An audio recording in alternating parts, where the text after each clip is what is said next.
So this is my swing, possibly a miss, at Zeffiretti Lusinghieri from Idomeneo by Mozart. And that was a super professional introduction. Winning. Nailed it.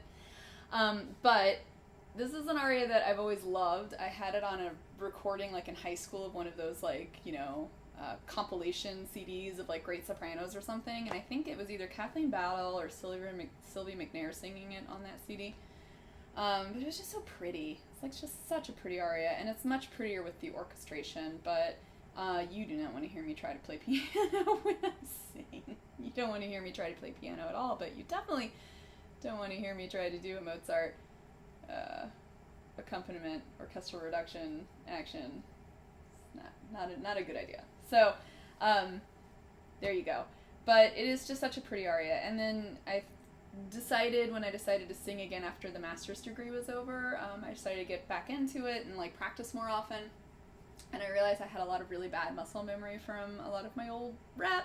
So it's like, let me learn something new, and let me like challenge myself in my upper passaggio. And then I thought, what better challenge than Mozart? And then I thought, after I started practicing it a bit, I'm like, why am I doing this to myself? What the heck?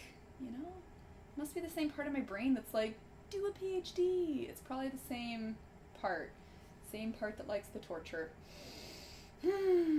So, that's what I'm gonna try, but I actually really like this aria, and I really like it for a lot of reasons, but one of the things is I've realized in sort of looking into this aria a bit and trying to like connect to it emotionally, that Ilia, I believe I got the character name right, who sings this aria, this is like her third aria, and her first one is like super angsty because the opera essentially starts at like the beginning, kind of like at the end of a tragedy for her, right? Like she's like, her family's been killed, she's been kidnapped by this neighboring kingdom, she's like held captive there and stuff, and then like the prince is all like, I love you and stuff, and she's like, dude, my family just got murdered by your family, like, I'm not gonna do the Stockholm thing and fall for you. Not gonna happen. And, and so she kind of goes through the opera, and she, I think, starts to accept her place in life, and maybe it's a little Stockholmy, but whatever, it's okay. What else is she gonna do? She's not gonna go back to her, like, non-existent homeland anymore. So, so she, like, accepts the king as, like, her new father, right, in her second aria, and then I think this aria, I kind of envisioned the beginning of this to always be, like, this is like her daily routine of like, she's gonna feel bad about herself because she actually does love the prince and she's still really trying not to, and she doesn't want to go there, emotionally with herself. Which is fair. I mean, girlfriend had a lot to process. It's totally fair that it took her a while to process that stuff, right? It's totally fair. What is this, like, I think it's Act 3 or something by the time she's like, let me deal with this, okay? Fair. Girlfriend, you need to grieve your family, do what you need to do, take care of yourself.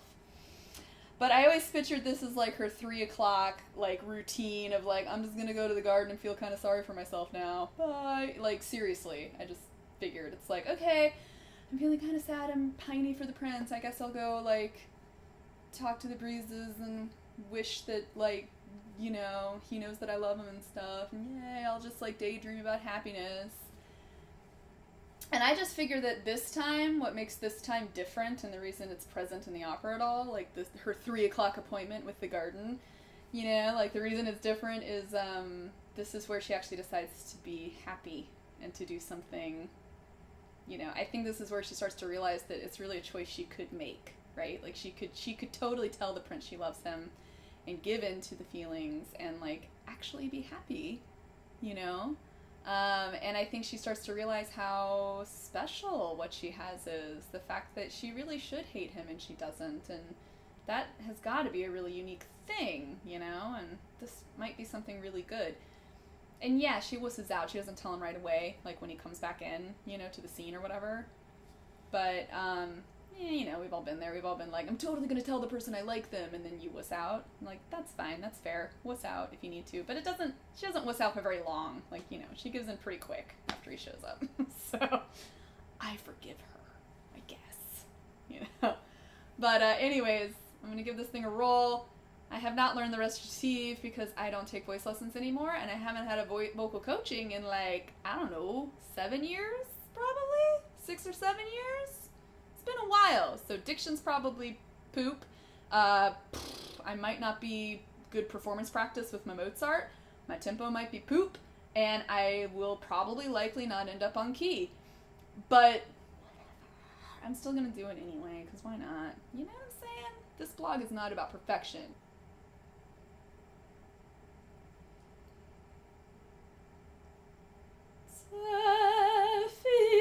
Zeffiretti Lusinghieri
Note check.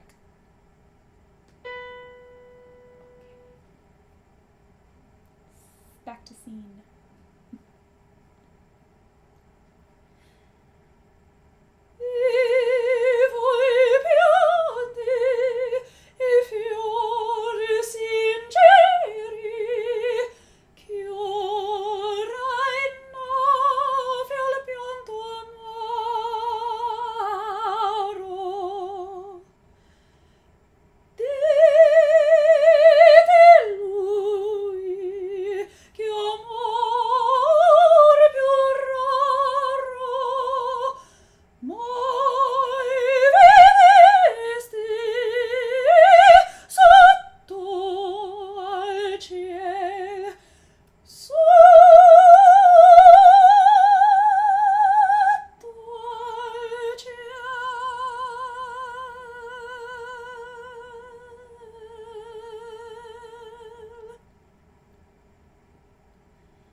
ran out of breath at the end. I forgot to breathe. Did you notice that? You're probably like, holy crap, she's doing it on one breath. And then I was like, why am I doing it on one breath? Oh my god. One of those moments. It's good times. For a special bonus treat, I would like to now do what will probably make all opera people's butts clench. Are you ready for it? Let's do it. The belt version. Okay, at least a little bit of it, right? It's gonna be fun. Zeffiretti Lusinghieri